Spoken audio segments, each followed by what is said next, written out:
കോട്ടയത്ത് LDF സ്ഥാനാർത്ഥിയായി CPM സംസ്ഥാന കമ്മിറ്റി അംഗം K. അനിൽകുമാറിനാണ് സാധ്യത പറയുന്നത്. ജില്ലാ സെക്രട്ടറി TR രഘുനാഥ്, റെജി സക്കറിയ എന്നിവരുടെ പേരുകളും പരിഗണനയിലുണ്ട്.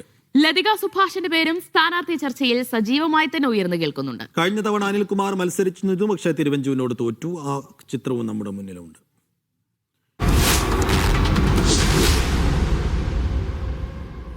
ഒന്നര പതിറ്റാണ്ട് മുമ്പ് കൈവിട്ടുപോയ കോട്ടയം തിരിച്ചുപിടിക്കാൻ LDFൽ K. അനിൽകുമാറിനാണ് പ്രഥമ പരിഗണന. CPM സംസ്ഥാന കമ്മിറ്റി അംഗം, CITU ജില്ലാ സെക്രട്ടറി, ചാനൽ ചർച്ചയിലെ പരിചിത മുഖം എന്നിങ്ങനെ പല ഘടകങ്ങളും അനിൽകുമാറിന് അനുകൂലമാണ്. മണ്ഡലത്തിലെ പരിസ്ഥിതി വികസന പ്രവർത്തനങ്ങളിലും സജീവമാണ് അനിൽകുമാർ.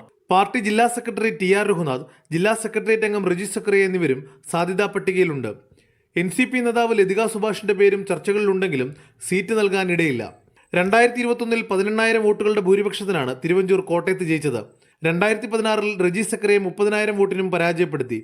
സിറ്റിംഗ് MLA ആയിരുന്ന VN വാസവനെ 711 വോട്ടുകൾക്ക് തോൽപ്പിച്ചാണ് 2011 തിരുവഞ്ചൂർ കോട്ടയത്ത് ആദ്യം കളം പിടിച്ചത്.